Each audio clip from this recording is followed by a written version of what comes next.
Now it's not Aglio, Olio. It's Aglio e Olio. The G is silent, so just drop it out of there. You should be able to pronounce it properly, okay? Now there's a secret to achieving a creaminess to this dish that you're not doing. And today we're gonna show you how to achieve that creaminess with nothing more than garlic, pasta, and olio. And not one way, but two. The traditional way, and then my way. I wanna thank BetterHelp for sponsoring this video, but more on them later. But for now, let's get started on the traditional version. I lied. Also gonna use some parsley. Now the first step to success, get everything prepped. Gonna take about 3 to 4 cloves of garlic. Just bunch up that parsley really tightly, get it into a nice bunch, and then carefully rock your knife to cut through it, break it down into pieces, and then just start rock chopping back and forth until you break it down into a nice fine mince of fresh parsley that's gonna incorporate nicely into the sauce and look beautiful. Once it's minced up really consistently, get it into a bowl. And then for the garlic, just slice them in half, peel off those skins, and then slice them as thin as you can.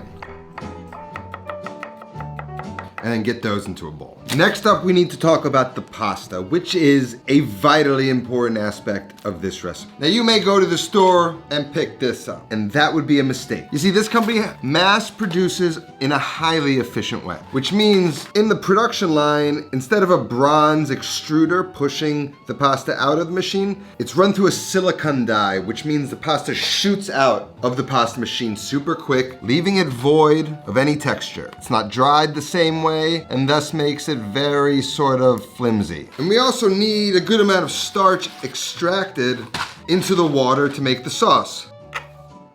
And as you can see, there's nothing that drops onto the board. Never buy that pasta. You want to look for a good pasta. One like this.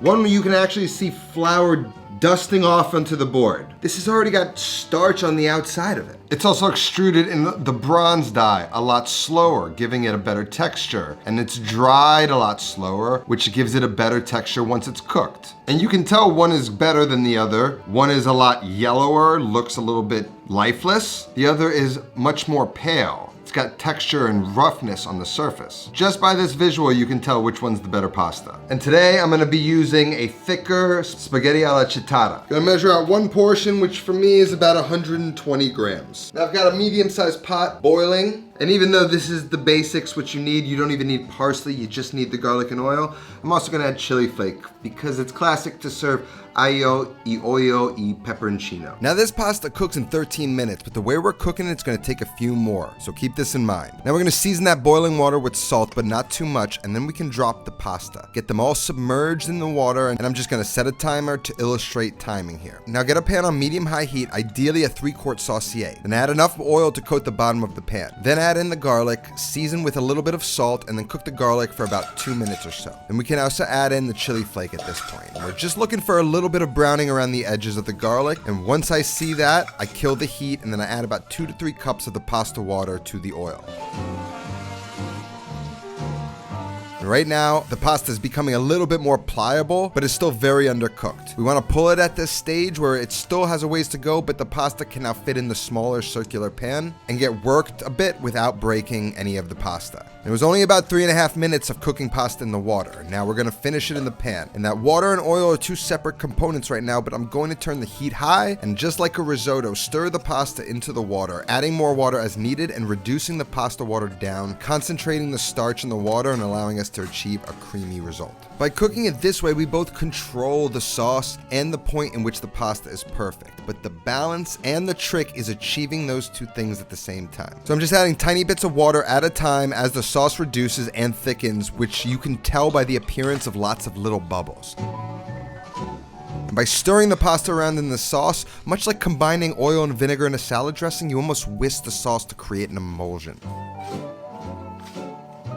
Now that sauce should be coating the noodles, and once the pasta is cooked to perfection and the sauce is glazing the pasta, it's ready to go. By the look of it, you'd never guess that's just oil, garlic, and water. Hit it with some fresh parsley, and then you're ready to serve. Plate it in the center of a plate, and then add any of that sauce right on top. I could have probably used a touch more pasta water to add more sauce before serving, but this works perfectly for me. It's spicy, it's garlicky, it's smooth and light, and that oil kind of mixes with the water. The mouthfeel should feel feel creamy rather than oily. And that's the magic of pasta water. And so for my version of this, it's basically the same. The only difference is we're adding more garlicky and more creaminess by roasting garlic. Now, before we get into making aglio e olio my way, I want to share with you how I've been unloading some baggage this year thanks to our sponsor today, BetterHelp. BetterHelp makes starting going to therapy easier and less intimidating for many people. If you're like me and you've been to in-person therapy before, you know how annoying it is sitting in waiting rooms, appointments always running late, and you just feel exposed. But with BetterHelp, you can talk to your therapist through your choice of video call, phone call, or you can even send them messages throughout the day as things come up, even if you don't have an appointment scheduled. It's a service that fits your schedule no matter how busy you are. BetterHelp can match you with one of over 30,000 therapists in their network based on your needs, preferences, and location, which gives you access to a wider range of expertise that may not be available in your city. To get started, you fill out a questionnaire that will ask you questions about what challenges you're going through, what kind of therapist you'd like, and then you'll be matched with a therapist in most cases within 48 hours. You can schedule therapy sessions at a time that's convenient for you, and if you don't love your therapist, you can request a new therapist anytime at no additional charge. So if you want to join the over 4 million people who've used BetterHelp to start living a healthier, happier life, BetterHelp is giving my audience 10% off their first month when you use the link in the description or you visit betterhelp.com/notanothercookingshow. Now let's do it my way. And this one, we're gonna need a lot of garlic. I'm gonna save 2 cloves for later.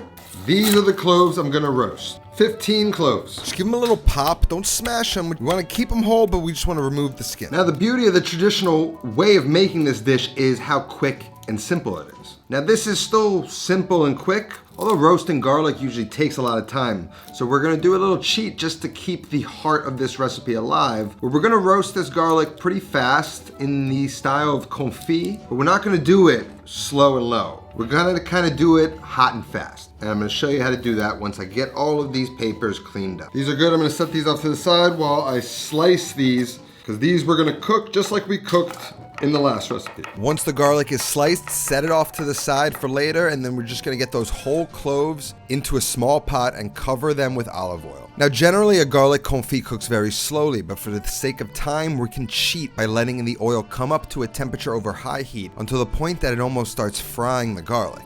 And then we're just gonna keep the garlic moving until the cloves develop a very light char. The darker you go, the more complex flavor you're gonna get, with a slight bitterness I think works really well in this dish. The lighter the brown, it'll be a little bit more sweeter. And once you develop that color, turn the oil off and allow the oil to completely cool. And by that point, the garlic should be nicely, slowly cooked all the way through and sweet in the middle. Now we're just going to add them into a little quart container or something. You could throw it into a blender. I'm gonna use an immersion blender. Take that, I'm gonna add a couple tablespoons of that olive oil, enough so that we can puree it into a thick paste. Not too thick that it won't puree, but we also don't want it too thin. Then instead of pepperoncino, I'm gonna add some Calabrian chili pepper. About a teaspoon or so, whatever you're comfortable with. And then I'm gonna add some of the pasta water with the starch in it. Usually I do this at the stove while the pasta's in the water, otherwise you wouldn't have any starch. But I've got the pasta water now and the camera on, so I'm gonna add it now. Same principles here. We're doing nothing really different, just kind of working it in a different way. We're looking for just like a creamy, emulsified, almost mayo-like consistency.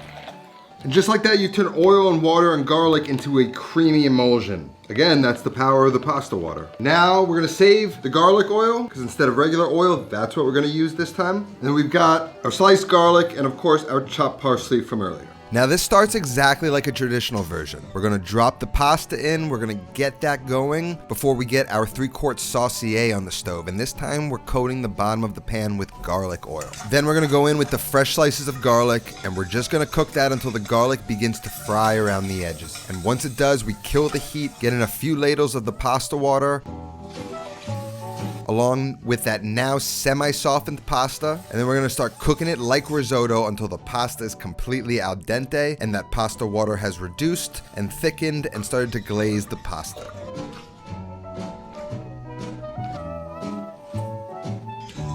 Then we're going to pour in that roasted garlic and oil emulsion, and we're going to stir that into the mix, and you're going to see it immediately start to thicken it even further, creating this incredible, creamier version of this dish that takes the tradition to the next level.